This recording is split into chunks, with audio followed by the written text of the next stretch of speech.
Hello students, नमस्ते, good evening. शाम का टाइम हो चुका है, 7 बज रहे हैं। आज पढ़ेंगे अपन क्या, अध्याय 2 का अध्ययन करेंगे गणित में, कक्षा 9 की गणित में। अध्याय 2 का नाम क्या है, तो बहुपद है। यदि आप कक्षा 9 में अध्ययन कर रहे हैं, किसी भी स्कूल में पढ़ रहे हो, यदि आपकी मैथ इस प्रकार की एनसीईआरटी है तो आप इस वीडियो को नहीं छोड़ें। इस वीडियो में आपको अध्याय 2 से बहुत सारी जानकारियां मिलने वाली है। बहुपद किसे कहते हैं, बहुपद क्या होता है, बहुपद कितने प्रकार के होते हैं, सबसे पहले आपको जानकारी होना अनिवार्य है। तभी आप क्या करें, बहुपद को अच्छे से समझ पाएंगे। तो सबसे पहले आप क्या देखेंगे, देखो आपको दिख रहा होगा अध्याय 2 बहुपद। अब यहाँ पे क्या है भैया, बहुपद है क्या, हम बहुपद किसे कहते हैं, सीधा बात, बहुपद किसे कहते हैं, बहुपद है क्या, बहुपद किसे कहते हैं। सबसे पहले देखिए, आपको समझ में आना चाहिए चर क्या है, चर चर क्या है और अचर क्या है। यदि आपको ये समझ में आ गया चर और अचर, चर क्या है कैसे समझेंगे हम, गणित समझें आप, गणित के प्रकार है, पहले तो आप गणित समझें, तब समझाऊंगा बिल्कुल। तो आपके दिमाग से मैथ का डर खत्म कर दूंगा मैं, टेंशन नहीं करने का। गणित आपकी कितनी है तो बहुत सारी, लेकिन मैं यहाँ पे मुख्य रूप से बता रहा हूँ कितनी, बहुत सारी भी नहीं है, अलग अलग। जैसे क्या लिखा, गणित आपकी अंक के गणित क्या है, अंक अंक गणित है। एक गणित आपकी कौन सी है, बीज गणित है, कौन सी है, बीज गणित है। एक गणित आपकी कौन सी है भैया, रेखा गणित, क्या है भैया, रेखा गणित है। रेख अंक गणित, बीज गणित, रेखा गणित। एक गणित और होती है भैया जिसका नाम क्या है, वैदिक गणित, क्या है, वैदिक गणित है। मुख्य रूप से आपको इतनी गणितें पढ़ाई जाती हैं।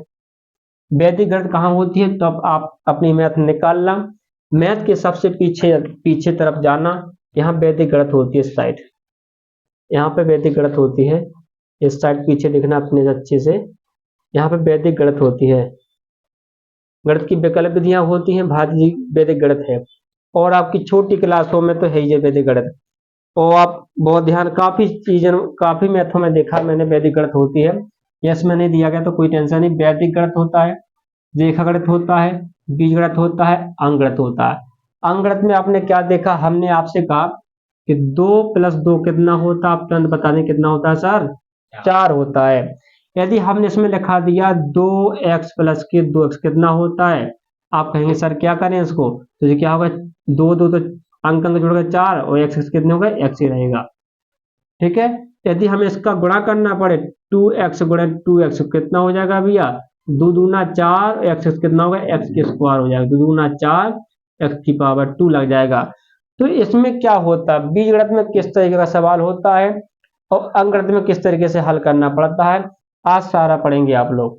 सबसे पहले आपको जो अध्याय 2 में बेसिक जानकारी मैं देने वाला हूं, आप यहां से पढ़ेंगे। आपको कोई माइक का ला लें, इंग्लिश में आपको इंग्लिश में, सॉरी, वो मैथ में, क्या हम इंग्लिश भी पढ़ाते हैं, इस वजह से मुझे इंग्लिश बोला आया, तो मैथ में कोई कमजोर करने वाला नहीं होगा। सबसे पहले आप देखेंगे अंक आपको समझ में आते हैं, अंक कहां तक है, अंक आपके कहां तक है भैया, 1 2 3 4 5 6 7 8 9 और 0, ये सारे क्या है, अंक हैं। इनसे जो गणित आपको सब मिलेंगे, इन्हीं से अंक, इनको भाग करना, कोई डिवाइड डिवाइड मल्टीप्लाई, गुणा, भाग, घटाना, जोड़, सब इन्हीं का होगा, उन्हें क्या बोलेंगे, अंक के गणित। हमने कहा, मैं बाजार गया, मैं 100 रुपए लेके बाजार गया, मैंने 20 के टमाटर और 30 का बैगन खरीदा, मेरे पास कितने रुपए बचे, इस तरह के सवाल आते हैं, वो सब अंक के गणित में ही आते हैं। सबसे पहले बच्चों को छोटी क्लास में अंक के गणित से ही शुरुआत करते हैं, क्योंकि बच्चे के दिमाग पे अंक के गणित सेट होती है, अंक को वो समझता है, एक्स वाई जेड को नहीं समझता है। अब ये आपकी क्या है भैया, बीज गणित है, इसको समझना थोड़ा सा कठिन होता है, थोड़ा सा रेखा गणित आती है, इसको समझना आसान नहीं है। यदि बच्चा बेसिक से नहीं पढ़ेगा तो आपको समझ में नहीं आएगा। आप सीधा अध्याय में आपको 2 भी पढ़ा सकता था, मगर आपके दिमाग में सही से नहीं आता, इसलिए मैंने आपको यहाँ से पढ़ाना स्टार्ट किया है। अब देखते हैं भैया, अंक इन्हीं से होता है, इन्हीं से कोई भी संख्या बना, चाहे 2 अंक की बना, चाहे 10 अंक की, 99 बनाओगे 2 अंक की सबसे बड़ी संख्या है, 10 हिसाब से ये आता होगा मेरे ख्याल से, लेकिन आपने भूल गए हो तो मैं दोबारा बता रहा हूँ, कोई दिक्कत की बात नहीं। अब आता है बीजगणित। तो बीजगणित में महत्व है चर का और अचर का। अब मैं इनको साफ कर देता हूँ, ठीक है बच्चों, ठीक है, साफ कर देते, समझ में आ गया। चलो, अब गणित कितनी बताई थी मैंने भैया? 4 बताई ना आपको। अंकगणित तो आप पढ़ चुके, समझ में आ गया। अंक के गणित में क्या है, अंकों को खेल रहता है, तो इसमें क्या खेल रहता है, चर और अचर का खेल रहता है। तो चर क्या है? चर क्या होता है? जिसका मान बदलता रहे, जिसका मान बदलता बदलता है, या जिसका मान परिवर्तन होता है, कोई जगह का परिवर्तन होता है, या जिसका मान बदलता है, या जिसका मान कोई स्थायी ना हो। कई परिभाषाएं हो सकती हैं जिस तरीके से आप इसको बना सको, लेकिन आपका मतलब एक ही होना चाहिए। अचर जिसका मान स्थायी होता है या जिसका मान ना बदले, जिसका मान ना बदलता हो। अब आप पूछेंगे सर कैसे? तो चर x का भी x y z शब्द क्या है?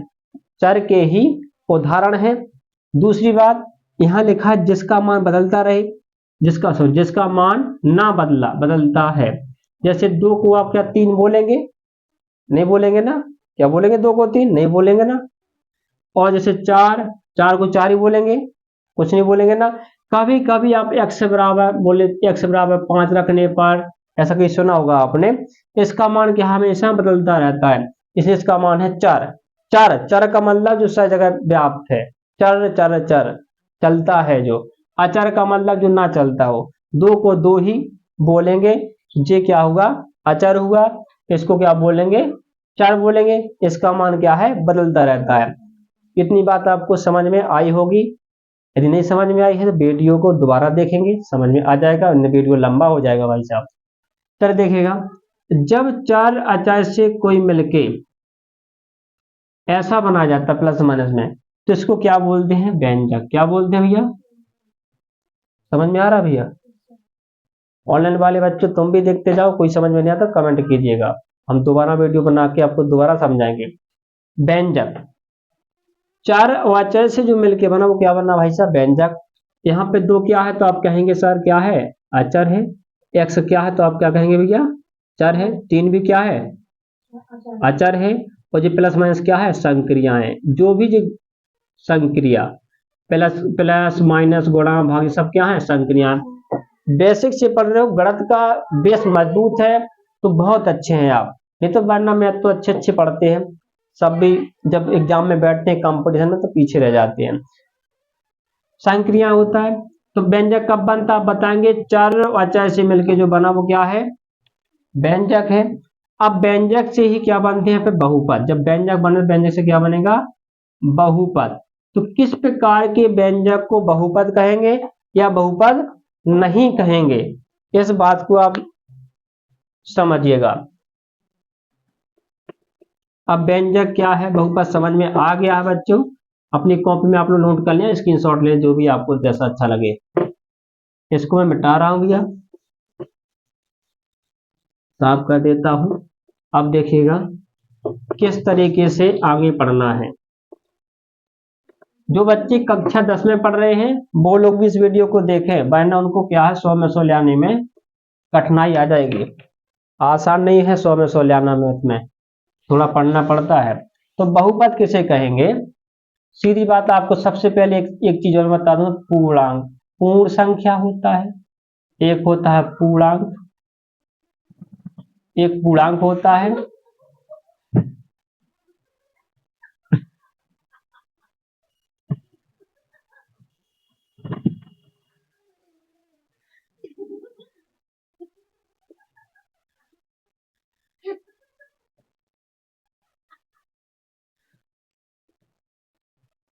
एक होता है परिमेय संख्या होता है।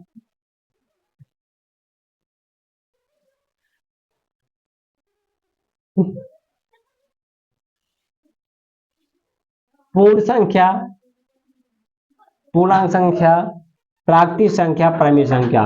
वहां तो बहुत सारी संख्याएं हैं, लेकिन यहाँ पे मोस्ट देखिएगा। तो पूर्ण संख्या क्या होती है? 0 से शुरू होती है। 0 1 2 3 4 5 डॉट डॉट 5। ठीक है, पूर्ण संख्या कहाँ से होती है? 0 से स्टार्ट होती है।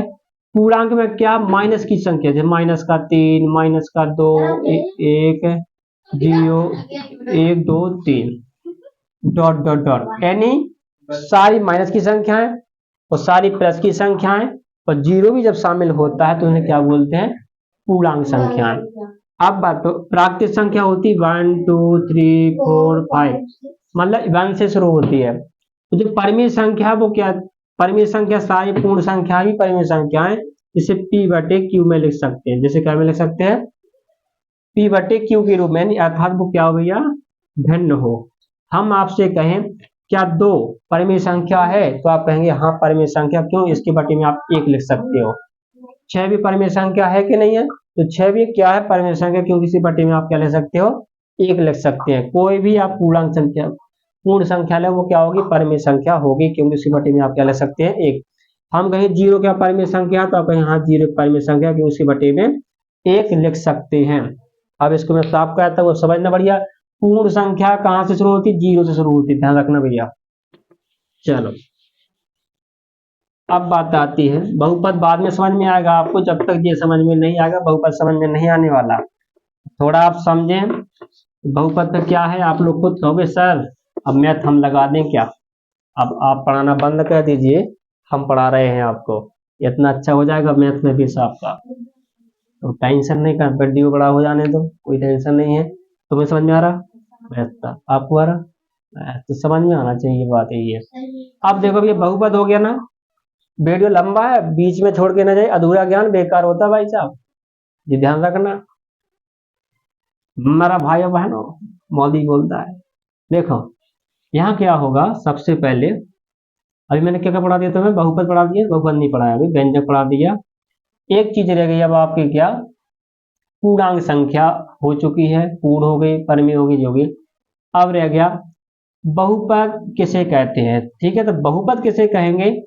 तो एक ऐसा व्यंजक, एक ऐसा व्यंजक जिसमें जिसमें चर की, किसकी भैया?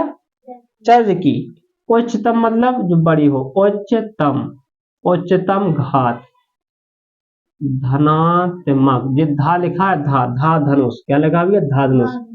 धनात्मक, क्योंकि वीडियो में साफ नहीं दिखाई देगा तो मिला। धनात्मक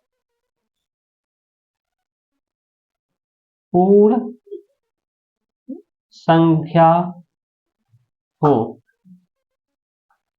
उसे बहुपद कहते हैं। जी क्या लिखा खरी जी यहाँ पे? उच्चतम। जी क्या लिखा?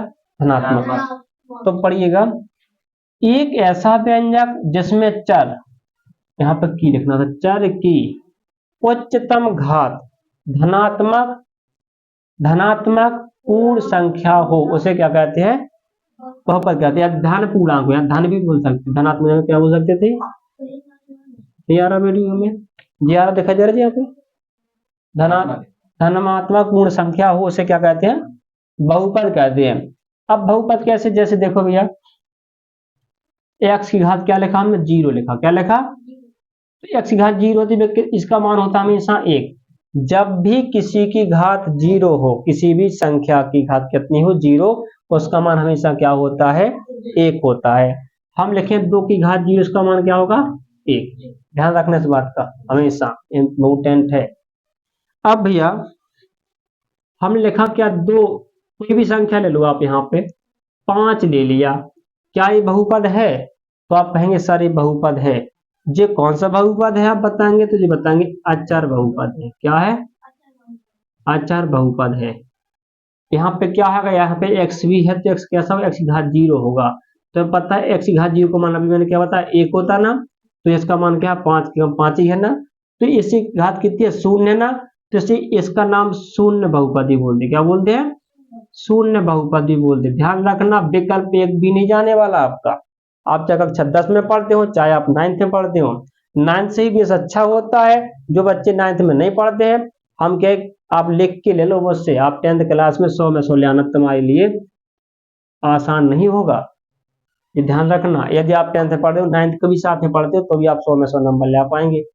अब भैया अचर बहुपद का दूसरा नाम क्या है, बोलो बच्चों, बोलो क्या है, क्या है, शून्य बहुपद। अचर बहुपद का नाम भी क्या है, शून्य बहुपद है।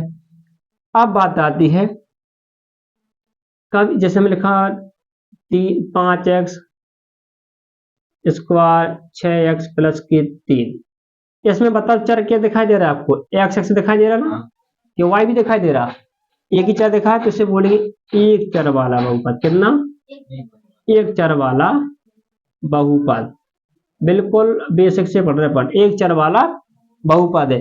यदि हमने लिखा है यहाँ पे 5x स्क्वायर, कच्ची भी लिख दो कहते हैं, तो 3y प्लस के 3 बराबर 0, ऐसा लिखा, तो यहाँ पे x भी आ रहा है, यहाँ क्या आ रहा भैया, तो y आ रहा। इसमें कितने चर हैं बताओ, तो दो चर वाला बहुपद है। कितने चर वाला, दो चर वाला बहुपद है। विकल्प में ऐसी तरीके के आने हैं, बहुपद है, तो कितने चर वाला बहुपद है, दो चर वाला बहुपद है। एक चर जे है, एक चर जे है। अगर ऐसे जेड भी आता तो 3 चर वाला, 5 चर होगा तो 5 चर वाला, 6 होगा तो 6 चर वाला बहुपद होगा। अब जितने आगे समझ में कि शून्य अचर बहुपद, शून्य अचर बहुपद का नाम, दूसरा नाम क्या है, शून्य बहुपद, जिसकी घात 0 उसका मान क्या होता है, 1 होता है, और जिसमें जितने चर दिखाएंगे वो उतने चर वाला क्या होगा, बहुपद होगा। अब सीधे बहुपद में पता बहुपद किसे कहते हैं, एक ऐसा व्यंजक, तो सब व्यंजक ही है ना, चर चर से क्या बनता है, बहुपद बनता है। उसकी चर की उच्चतम घात को क्या बोलेंगे, पूर्ण संख्या को ही उससे क्या बोले, बहुपद बोलेंगे। सीधी बात यहाँ पे जाए, इसमें सबसे बड़ी घात क्या है, 2 है ना, तो इस बहुपद की घात कितनी है भैया, तो आप क्या बताएंगे, 2 है। क्या है, 2 है। इस बहुपद की घात कितनी है, 2 है। यदि हमने ऐसा रखा 3x की घात 4, 2x स्क्वायर प्लस के 3x प्लस के 4, 4 यहाँ पे लिखो 5, कोई भी लिख दो। अब बताओ इस बहुपद में सबसे बड़ी घात क्या है, 4, तो आपसे पूछा जाएगा कि इस बहुपद में उच्चतम घात क्या है, 4 है। समझ में आ गया। अब इसको मैं साफ करता हूँ, थोड़ा वीडियो आप बंद करें, बड़ा हो जाएगा, बच्चे नहीं देख पाएंगे। हो गया, चलिए अब बच्चों देखते हैं बहुपद कितने प्रकार के हैं। बिल्कुल सीधा दिमाग में घुस जाएगा बहुपद, है ना। बहुपद कितने प्रकार के हैं सुनो पहले। एक तो शून्य घात का अचर बहुपद हो गया भैया, अचर बहुपद, अचर बहुपद हो गया। दूसरा आपका हो गया रैखिक, रैखिक, थोड़ा अच्छा से लिखना पड़ेगा, वीडियो बन रहा है क्योंकि। रैखिक बहुपद, क्या लिखा भैया, रैखिक बहुपद। अगला भैया द्विघाती बहुपद, द्विघाती बहुपद, और एक होता भाई साहब त्रिघाती, 3 घात को सब त्रिघाती, त्रिघाती बहुपद, ठीक है। जिसमें अचर एक ही अचर हो, उसे अचर अचर दिखाई दे तो अचर बहुपद, और जी घात शून्य हो। जी में समझ देखो 2x प्लस के 5, ई में घात x की घात कितनी है भैया, कुछ नहीं है दिखाई दे रही, तो इसकी घात 1 मानी जाती है, तो इसे क्या बोलते हैं, रैखिक बहुपद। हाँ, और जिसमें जैसे हमने लिखा 3x स्क्वायर 2x प्लस के 5, इसमें कितनी घात दिखाई दे रही है आपको, 2 दिख रही, तो द्विघाती बहुपद। इसमें क्या घात, अब माना कि इसमें हमने लिखा 6x की घात 3 प्लस के 5x प्लस एक्स स्क्वायर 6 नहीं x प्लस के 6 बराबर 0। यहाँ पे क्या है, क्रम से देखना पड़ता है घात हमेशा, यहाँ एक घात, यहाँ 2 घात, यहाँ कितनी घात है, 3, तो सबसे बड़ी घात यहाँ त्रिघात है, तो इसको त्रिघातीय बहुपद। अब हम आपसे बोलेंगे इस बहुपद में कितने पद हैं, तो कितने पद हैं, एक पद ही, इसे बोलेंगे एक पदीय। इसमें क्या पद हैं, एक जो से कितने हो गया, 2 पदीय है, ठीक है। इसमें 1 2 3 पदी, कितने भैया, ये है 3 पदी। अब आपसे पूछा जाएगा तो बता देंगे, प्लस के यहाँ पे बोला जाता अलग, जे 1 पदी 2 3 पदी, कितने हो गए भैया, 3 पदी। यहाँ पे 1 2 3 4, इसमें कितने पदी हैं, 4 पदी है। ध्यान रखना, पेपर में पूछा जाएगा इस तरीके का सवाल, एक नहीं कोई विकल्प आएगा, चाहे 9th के हो आप, चाहे 10th के हो, इस प्रकार सवाल आपसे पूछा ही जाएगा। कि इसमें इस बहुपद में कितने पद हैं, तो आप बताएंगे 3 पद हैं। इसमें कितने हैं तुम, घात भी पूछता कभी कभी, तो अब गुणांक भी पूछा जाएगा, वो भी बताने वाला हूँ। तो बहुपद कितने हो गए भैया, अचर बहुपद, रेखीय बहुपद, द्विघाती बहुपद, त्रिघाती बहुपद। तो ये जो आपको समझ में आ गया होगा। अब मैं अगली वीडियो में आपको 2.1 के बारे में समझाऊंगा, पूरा दिमाग में आपके घुस जाएगा। लेकिन इसको देखना बहुत अनिवार्य है 2.1 पढ़ने से पहले, ठीक है। तो तब तक के लिए नमस्कार। अगली वीडियो के लिए वीडियो अच्छा लगा हो तो लाइक करें, सब्सक्राइब करें चैनल को, और सभी बच्चों तक इसको भेजें ताकि हर बच्चे तक इस वीडियो को पहुंचे, ताकि जो बच्चे गांव में रह के अध्ययन नहीं कर पा रहे वो हमारी कोचिंग से जुड़ करके घर बैठे ही अच्छे से शिक्षा प्राप्त कर सके। हम बुंदेलखंड के हैं, बुंदेलखंड वाले अवश्य ही हमें ज्यादा फॉलो करें और शेयर करें। आप जहां भी हमारा वीडियो देख रहे हो, चाहे आप फेसबुक पे हो, चाहे यूट्यूब पे हो, चाहे व्हाट्सएप पे किसी ने भेजा हो, तो भी ध्यान रखना भैया। तब तक के लिए नमस्कार।